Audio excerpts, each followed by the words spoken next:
Items cooking എല്ലാത്തിനകത്തേക്കും എണ്ണ ഒഴിക്കും. ഇത് ഉപ്പുമാവ്, ഇത് തോരനുണ്ടാക്കാം, ഇത് ഉപ്പുമാവ് ഉണ്ടാക്കാം, ഇത് മുട്ട റോസ്റ്റ് ഉണ്ടാക്കാം.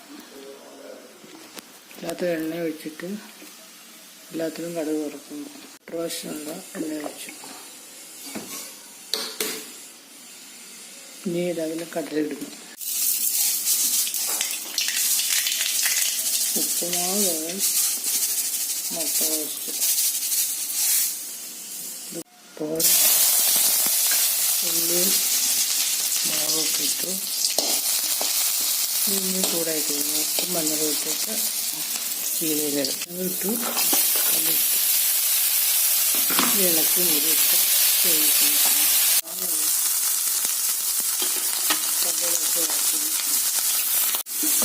ഉപ്പുമാവ് ഉണ്ടാക്കാനുള്ള ഉള്ളിയും സവാള, ഇഞ്ചി, കറിവേപ്പിലയൊക്കെ മുട്ടിച്ചു ചീര തോരൻ വയ്ക്കാൻ വെള്ളും കടുക് കൂട്ടി മുട്ടയ്ക്കുള്ള കൂട്ടി സവാള വഴറ്റുന്നു.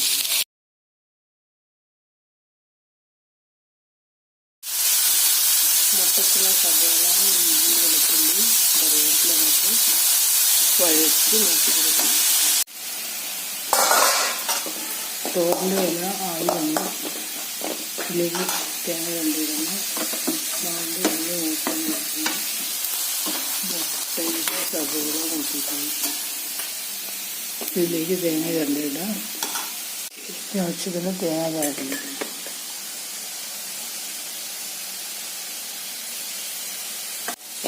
തേങ്ങ ചേർത്തിളക്കി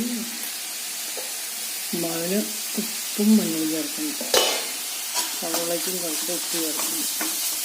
ഉപ്പും ഉണ്ടാക്കാൻ വേണ്ടി സവാളയ്ക്കകത്തേക്ക് ഉപ്പും മഞ്ഞളും ചേർത്ത് 2 ഗ്ലാസ് വെള്ളം ഒഴിച്ച് തിളപ്പിക്കുന്നു.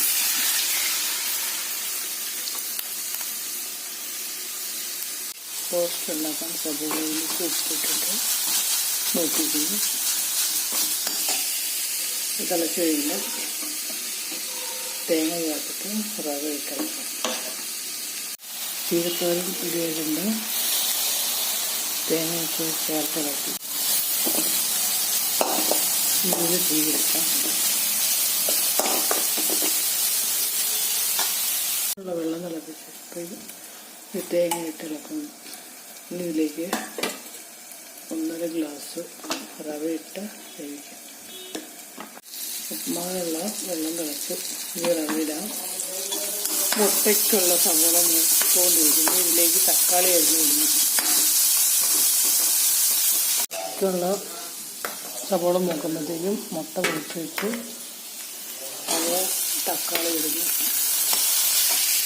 ഇതിലേക്ക് റവ ഇടാറായി. ചെറിയതാക്കി 2 ഗ്ലാസ് റവ ഇടും. റവ ഇളക്കിയിട്ട് വേവിച്ചെടുക്കുന്നു. ചെറു വേവിക്കിടന്നിട്ട് കുറച്ച് നേരം മൂടി വെച്ച് വേവിച്ചെടുക്കും. തക്കാളി സവാള വഴഞ്ഞുകൊണ്ടിരിക്കുന്നു. ഉപ്പുമാവ് റെഡി. മുട്ട ഉണ്ടാക്കാം. മുട്ടയ്ക്കുള്ള തക്കാളി സവാള ഇതൊക്കെ വെന്ത് അരിഞ്ഞ് ഇതിലേക്ക് അരപ്പ് ചേർക്കുന്നു. മല്ലിപ്പൊടി, മുളക് പൊടി, ഗരം മസാല, കുറച്ച് മഞ്ഞൾപ്പൊടി ഇതൊക്കെ ചേർത്ത് ഇളക്കാം. മുളക് പൊടി, കാശ്മീരി ചില്ലി പൗഡർ 1 സ്പൂൺ, മല്ലിപ്പൊടി 1/2 സ്പൂൺ, ഗരം മസാല കുറച്ച്, പെപ്പർ പൗഡർ ഇതൊക്കെ ചേർത്ത് അരപ്പൊന്ന് മൂപ്പിക്കുന്നു. ഇതിലേക്ക് ആവശ്യത്തിന് വെള്ളം ചേർക്കുന്നു. അതിനുശേഷം മുട്ട പെറുക്കിയിട്ട് തിളപ്പിക്കാം. ഉപ്പ് മൂപ്പിച്ചിട്ട് കുറച്ച് വെള്ളം ഒഴിച്ചു. ഇനി ആവശ്യം വെള്ളം ചേർക്കാം. ഇതിലേക്ക് ഇപ്പം മുട്ട പെറുക്കിയിടുന്നു.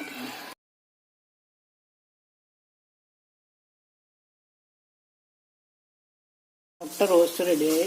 ഇനി കുറച്ച് വെള്ളം ചേർക്കാം. മുട്ടക്കറിയാക്കാം. ഉപ്പുമാവ്, തോരൻ കറി, മുട്ടക്കറി എല്ലാം റെഡിയായി.